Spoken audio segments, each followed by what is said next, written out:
40 उम्मीदवारों की सूची जारी कर दी, लेकिन 9 उम्मीदवारों की रात में सूची होल्ड कर दी गई। कांग्रेस ने अपने 9 उम्मीदवारों की घोषणा नामांकन के आखिरी दिन ऐन वक्त पर किया है।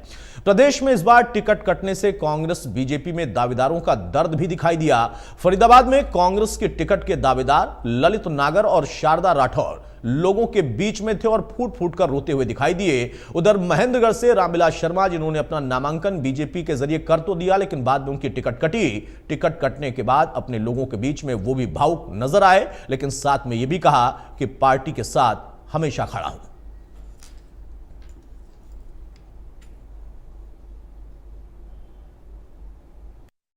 विचार के निकालते हैं, इस प्रकार से लिस्टें निकाल रहे हैं, चुन चुन के निकाल रहे हैं और टिकट लेने के लिए तैयार नहीं है। कांग्रेस के प्रति लोगों का मोह भंग हो चुका है और कांग्रेस जो भ्रष्टाचार के अंदर उनका चेहरे खराब हो चुके हैं, तो लोग विश्वास नहीं कर रहे हैं और विश्वास नहीं हो रहा है तो कांग्रेस पार्टी बहुत पीछे चली गई। उसकी दुकान में सामान नहीं बचा। सामान भ्रष्टाचार का और झूठ का है। कोई ये विकास की बात नहीं करते, लोगों के वेलफेयर की बात नहीं करते, ना इन्होंने की। अगर की हो तो बताएं, बताने के लिए कुछ नहीं है, झूठ बोलने के लिए बहुत कुछ इनके पास है। मुझे लगता है कि पार्टी में नेगेटिव अगर देगी तो यहाँ जो बचे हुए है असंध है और पानीपत ग्रामीण है, स्मारका है, इन क्षेत्रों में भी यहाँ पार्टी लगाएगी। वो महिलाओं का अन्य हमारे जिला भी जाएंगे। पूरे प्रदेश में नामांकन भरे जा रहे हैं। लगभग 2/3 से ज़्यादा आज पूरे हो जाएंगे। कल जो बाद में जो लिस्ट आई है उनके नामांकन सामान्यतः कल ही हो पाएंगे, तो उनको एक दिन की पहले का समय लगना था। लेकिन बड़ी हैरानी की बात यह है कि कांग्रेस अभी आधे से भी कम ऐसे प्रत्याशी कर पाई है, उससे ज़्यादा अभी बाकी हैं और उनके बाकी इस समय जो घोषित होंगे मुझे पता नहीं कि वो फॉर्म भी भर पाएंगे कि नहीं भर पाएंगे। और बहुत से लोगों ने तो उनमें से भी इंडिपेंडेंट फॉर्म पहले से भर दिए हैं, तो इसलिए एक बहुत रोचक ये मुकाबला होने वाला है। मैं निश्चित रूप से कह सकता हूँ कि हरियाणा में तीसरी बार भारतीय जनता पार्टी की पूर्ण बहुमत की सरकार आएगी। ये सनातनी परंपरा के अनुसार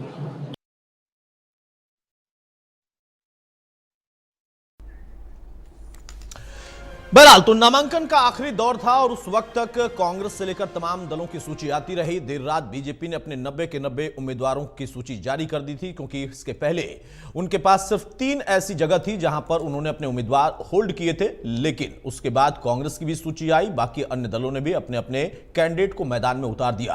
अब यहां पर स्क्रूटनी का दौर होगा और उसके बाद ये प्रक्रिया आगे चुनावी दौर में बढ़ती जाएगी। लेकिन जिनके टिकट कटे, खासतौर से कांग्रेस और बीजेपी के अंदर, वहां पर वो भावुकता भी नजर आई। रामविलास शर्मा, जो कि एक बड़े कद के नेता हैं बीजेपी के लिए, और बीजेपी की तरफ से खुद आपने देखा कि कल मुख्यमंत्री ने साफ तौर पर कहा था कि रामविलास शर्मा के नेतृत्व में ही हम चुनाव लड़ेंगे, और उसकी थोड़ी देर के बाद उन्होंने नामांकन भी कर दिया था, यह कहते हुए कि मैं बीजेपी से दावेदार हूं। लेकिन देर रात जब सूची आई तो उनकी टिकट कट चुकी थी और उसके बाद जब अपने लोगों के बीच में वो मौजूद थे तो वहां पर भावुकता उनकी नजर आई और लोगों का आक्रोश भी दिखाई दिया। लोगों का आक्रोश इस वजह से था क्योंकि वो उनके समर्थक थे।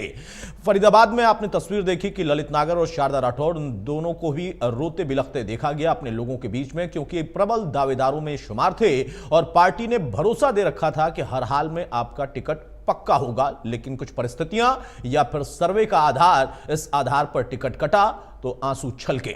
दूसरे दल भी अपनी चुनावी तैयारी के साथ अपने कैंडिडेट को मैदान में उतार चुके हैं। अब यहां से रण प्रचंड शुरू हो जाएगा चुनाव का। हरियाणा में नामांकन की प्रक्रिया पूरी हो गई है। अब प्रचार प्रसार का दौर शुरू होगा, लोगों के बीच में आना जाना, जनसभा रैली का दौर शुरू होगा। सावित्री जिंदल को आप देख रहे हैं, सावित्री जिंदल जिनके सुपुत्र नवीन जिंदल, वो तो बीजेपी से चयनित कर लिए गए और राज्यसभा पहुंच गए, लेकिन लोकसभा पहुंच गए, लेकिन यहां पर सावित्री जिंदल का डर दिखाई दिया। सावित्री जिंदल ने भी निर्दलीय अपनी तरफ से पर्चा दाखिल किया। हमारे साथ कुछ खास मेहमान हैं, उनसे मैं आपको तारुफ कराता हूं। चर्चा में आगे बढ़ते हैं। प्रोफेसर विदु रावल हमारे साथ हैं, बीजेपी के प्रवक्ता, बहुत स्वागत है विदु आपका। अजय चौधरी हमारे साथ जेजेपी की तरफ से जुड़ेंगे। रजत पंजेटा जी हैं, नीलो के प्रवक्ता, हमारे साथ, बहुत स्वागत है पंजेटा साहब आपका। रमन सिंह है, कांग्रेस के प्रवक्ता, बहुत स्वागत है रमन जी आपका। और राकेश भड़ाना है आम आदमी पार्टी से, बहुत स्वागत है भड़ाना साहब आपका। विदु रावल भाई, 90 के 90 सीटों पर आपने कैंडिडेट मैदान में उतार दिए, सबसे आगे आप लोग रहे, बधाई हो इसके लिए कि कम से कम टिकट वितरण में तो आपने जीत हासिल की, लेकिन भावुक हो गए हैं बहुत सारे नेता, खासतौर से रामविलास शर्मा। हाँ, उम्मीद से और आपके माध्यम से इंडिया न्यूज देख रहे सभी दर्शकों को और हमारे जो पैनलिस्ट साथ में सभी को देखिए, वास्तव में ये भावुकता का क्षण है।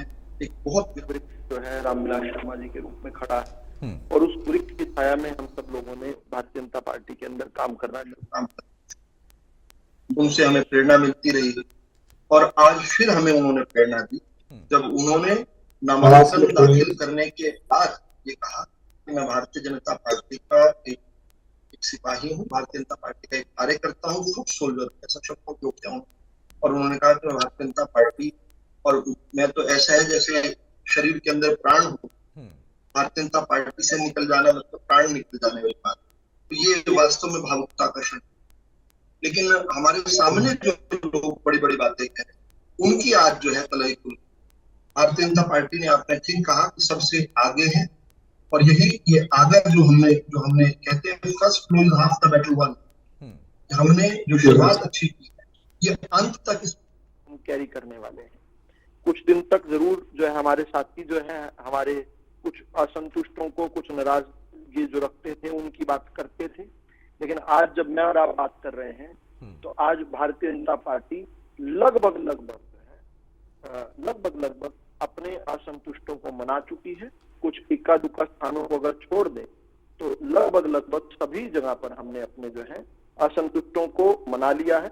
कुछ स्थान हो सकता है बचे हों, लेकिन उससे अतिरिक्त जो है आज जो कांग्रेस पार्टी जो खेल खेल रही थी उसमें जो है अंग्रेजी की एक कहावत याद आती है। वो कहते हैं अंग्रेजी के अंदर ये कहा करते हैं कि भाई everything look yellow to a jaundice है, क्योंकि कांग्रेस के अंदर ये समस्या आने वाली, कांग्रेस को ये दिखने वाला था, ये समस्या कांग्रेस के सामने आने वाली। और ये कहा जाता है कि वन हू लाफ्स जो अंत में हंसता है वो सबसे अच्छा हंसता है। और हमारे हरियाणवी में कहते हैं घनी सियाणी दो बार को है लेकिन भूखी सो। ये जो सियानापन कांग्रेस दिखा रही थी वो सियानापन आज कांग्रेस को हॉन्ट करने लग गया। मैंने कल भी आपकी डिबेट्स में एक अन्य चैनल पर शायद कहा था कि कांग्रेस वर्टिकली स्प्लिट हो जाएगी टिकट के आवंटन के बाद। और उसका कारण कांग्रेस सिर्फ देश की जनता से झूठ नहीं बोलती, कांग्रेस सिर्फ हरियाणा की जनता से झूठ नहीं बोलती, कांग्रेस अपने उम्मीदवारों से, जो लोग उनके यहाँ पर आवेदन कर रहे थे उनसे भी लगातार। आपने अपने पैकेज में बताया कि परिस्थितियों और सर्वे के आधार पर जिन लोगों को इन्होंने प्रॉमिस किया है उन देखिए कोई रात को 10 बजे कोई एजेंसी तो नहीं पहुंची होगी, जो सर्वे होगा उसकी रिपोर्ट तो पहले सबमिट होगी। बिल्कुल अलग अलग स्थानों पर ऐसी बात क्यों आई कि इनके उम्मीदवारों ने इनके लिए जो टिकट के प्रत्याशी बनना चाह रहे थे उन्होंने कहा कि हमें प्रॉमिस किया गया। क्या भाजपा के अंदर किसी एक व्यक्ति ने ऐसा कहा कि हमें प्रॉमिस किया गया था और वो प्रॉमिस पूरा? कांग्रेस के प्रोमिसेस जैसे जनता के लिए थे, जैसे खोखले प्रोमिसेस थे, वैसे ही अपनी पार्टी के अंदर काम करने वाले या इच्छा रखने वाले लोगों के लिए भी बिल्कुल सेम उसकी पैरामीटर से इन्होंने अपने जो लोग थे उनको धोखा दिया। और जो धोखा है ना उसको कोई व्यक्ति नहीं भूलता। देखो तो राजनीतिक क्षेत्र है, कभी बनती है कभी नहीं बनती बात, लेकिन धोखे वाली जो चोट है उसको कोई नहीं पूछता है। और आज वही सभी लोग हैं एक के बाद एक निकल कर आ रहे हैं और कांग्रेस में बगावत नहीं हो रही, कांग्रेस के अंदर वर्टिकल स्प्लिट दिख रहा है। हर सीट पर कांग्रेस के 2 या 3 लोग जो हैं या तो नामांकन भर चुके हैं या भरना चाहते थे, उनको वंचित रखा गया, तो वो जो है कांग्रेस को जो है अकाउंटेबल ठहराएंगे। हम जानते हैं कि पंचकुला की पूर्व मेयर जो है जो उपेंद्र कौर अहलूवालिया है, खास तौर पर आकर अपना दर्द बताया और ये बताया कि मैं जो है नामांकन करने वाली, मुझे नहीं पता कि नामांकन हो गया नहीं। नलवा से जो कांग्रेस के संपत सिंह भी हैं, पहले नैलो में रहते थे संपत सिंह, अब लगभग 10-15 साल से कांग्रेस में है, तो उनका भी इस प्रकार से उन्होंने भी अपने कार्यकर्ताओं की बैठक बुलाई थी। मुझे नहीं पता कि उन्होंने नामांकन किया या नहीं किया अब तक। और किस प्रकार से बल्लभगढ़ में शारदा राठौर की बात हो, चाहे ललित नागर जी की बात हो, फरीदाबाद भिवानी के अंदर हम जानते हैं कि भवानी खेड़ा में कांग्रेस की टिकट थे, जैसे सतवीर रतेरा जो है उनको टिकट नहीं मिला, उनके साथ दिक्कत रही। भिवानी से ही पूर्व विधायक जो है हुड्डा साहब के खासम साथ रामकिशन जो है उन्होंने बगावती पर उठाए हुए हैं, मुझे नहीं पता शायद। अच्छा विदु भाई, एक बात मैं कहूंगा कि अपने पार्टी के जो वृक्ष थे उनको आपने अकेला छोड़ दिया और उनकी छांव से निकलकर आप लोग सब लोग जो है अपना अलग जंगल आपने बना लिया, लेकिन दूसरी पार्टी के लोगों के आंसू आपको बहुत सुधा रहे हैं, उनके दर्द को आप महसूस कर पा रहे हैं। रामविलास शर्मा साहब का भी दर्द है, ठीक है, वो आपकी पार्टी का विषय है, मैं उस पर चर्चा कर सकता हूं, लेकिन उस पर मैं कोई आपत्ति नहीं कर सकता। हर एक पार्टी का अपना एक सर्वे होता है, उनका आधार होता है, उनके जिताऊ और टिकाऊ कैंडिडेट होते हैं। और अच्छी बात है कि रामविलास शर्मा ने फिर भी अपने लोगों के बीच में, आक्रोश के बीच में भी ये कहा कि मैं पार्टी के साथ खड़ा हूं, बीजेपी के लिए लगातार मैंने लड़ाई लड़ी है और आगे भी लड़ता रहूंगा। अजय भाई भी हमारे साथ जुड़ चुके हैं, बहुत स्वागत है अजय भाई आपका भी। लेकिन उसके पहले रमन जी, भावुकता आप देख रहे हैं, आपके यहां तो आंसू छलक रहे हैं। देखिए भाई, बात सीधी और स्पष्ट है। मैं अभी बीजेपी के प्रवक्ता साथी को सुन रहा था, वो बड़ी बड़ी बातें कर रहे थे। एक कहावत है कि धूल चेहरे पे लगी थी और साफ आईना करते रहे। मुख्यमंत्री जी का कैसा स्वागत किया था इंद्री के कंबोज साहब ने, जो इनके ओबीसी के अध्यक्ष है, वो जग जाहिर है। हालांकि मैं कभी इन बातों में पढ़ता नहीं अतुल भाई, मैं मुद्दे की बात पे ज्यादा रहना पसंद करता हूँ। थोड़ी सी बातों में पढ़ने के बाद ये अच्छी अदा है कि इन बातों में पढ़ता नहीं रहूं भाई, अच्छा है, ये भी अच्छा है। लेकिन जब संवाद है तो संवाद की एक मर्यादा है। हाँ। मैं हमेशा चाहता हूं कि मुद्दों पे रहे। नहीं, अच्छा है, अच्छा है। पार्टी का देखिए, नेशनल पार्टी कांग्रेस भी है और बीजेपी भी है, सबका अपना टिकट बांटने का अपना एक प्रोसेस है, तरीका है। कांग्रेस पार्टी ने जो बेहतर था वो किया। उसके बाद अगर किसी के मन में कोई आशंका है तो वो निर्दलीय चुनाव लड़ सकता है, ये आजादी है लोकतंत्र में, हर किसी को अपनी बात रखने का अधिकार है। ये कोई दो बात नहीं है अतुल भाई, एक मत बात है। कांग्रेस पार्टी ने सर्वे के आधार पर पार्टी के सारे जितने भी हमारे नेता थे, शीर्ष नेतृत्व था, सबसे मशवरा कर उसके बाद लिस्ट जारी की है। हो सकता है कहीं ना कहीं किसी साथी को कोई न कोई पीड़ा रही हो, तो ठीक है, वो जाके लड़ ले, कोई किसी की आजादी को दबा तो नहीं सकता ना। लेकिन मैं एक बात अतुल भाई बड़ी जिम्मेदारी से आपको कहना चाहता हूँ, 10 साल का जो डबल इंजन की सरकार का गुंडा राज था जी, नशा हरियाणा में शहर कस्बों गांव तक फैल गया, जिसकी वजह से हरियाणा के लाखों बच्चे विदेशों में पलायन कर गए। सरपंच लगातार सरकार के विरोध और विद्रोह में खड़े रहे। अतुल जी, आज के विषय पर अगर केंद्रित रहे तो अच्छा नहीं रहेगा क्या मैं ये तो इनको ना अब ये विदु भाई, ये राजनीति का नशा है ना, वो हर बात करेंगे और आप सरकार में हैं तो आपको जवाब देना पड़ेगा।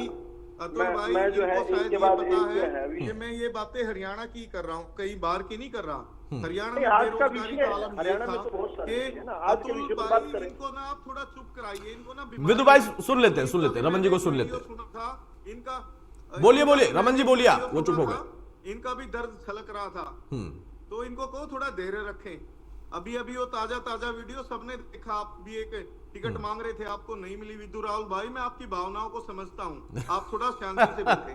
तो दूसरी बात ये है कि जब सारी बातें पब्लिक डोमेन में हैं, लेकिन 10 साल से जो यहाँ सत्ता में सरकार है अतुल भाई, जो उसने किया है, जनता वोट की चोट से बदला तो लेगी।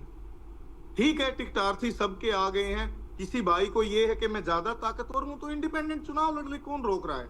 उसकी भी असलियत सामने आ जाएगी। लेकिन मैं बात बड़ी जिम्मेदारी से अतुल भाई कहना चाहता हूं, हरियाणा में कांग्रेस की, आपकी और हमारी आम जनता की सरकार बहुमत से बनने जा रही है। और उसके बाद मैं एक बात आपको कहना चाहता हूं, कांग्रेस की सरकार किसान, मजदूर और दुकानदार के लिए नए सिरे से इतिहास लिखकर दिखाएगी। क्योंकि किसानों को जब देश के प्रधानमंत्री सरेआम नेशनल चैनल पे आके झूठ बोल जाएंगे, क्योंकि हरियाणा किसान की भूमि है, ये जग जाहिर है। हरियाणा में खिलाड़ियों के साथ क्या हुआ है, एक इनके स्पोर्ट्स मिनिस्टर ने कोच के साथ क्या किया है, सरपंच धरने पे रहे, नशा गांव में फैल गया। हरियाणा में गुंडा राज ये है कि कोई किसी को गोली मार देता है, कोई किसी से फिरौती मांगता है। और आज सिर्फ इन्होंने, ठीक बात है रमन भाई, ये ठीक बात है, मुद्दों को उठाने से किसी ने रोका नहीं है। मुद्दे आप भी उठाएंगे, मुद्दे अजय चौधरी भी उठाएंगे, पंजिटा साहब भी उठाएंगे, राकेश भाई भी उठाएंगे, लेकिन उसका जवाब विधु भाई देंगे। उस जवाब को भी समझना पड़ेगा। आप मुद्दे उठाइए, सरकार ने अगर काम किया होगा और नहीं किया होगा तो जवाब देंगे विधु भाई। बहुत छोटा सा एक काउंटर, उसके बाद में बाकी मेहमानों के पास जाऊं। ये लगभग 2 बार इन्होंने कहा। मेरी आवाज ठीक ठाक आ रही है क्या? आ रही, बोलिए।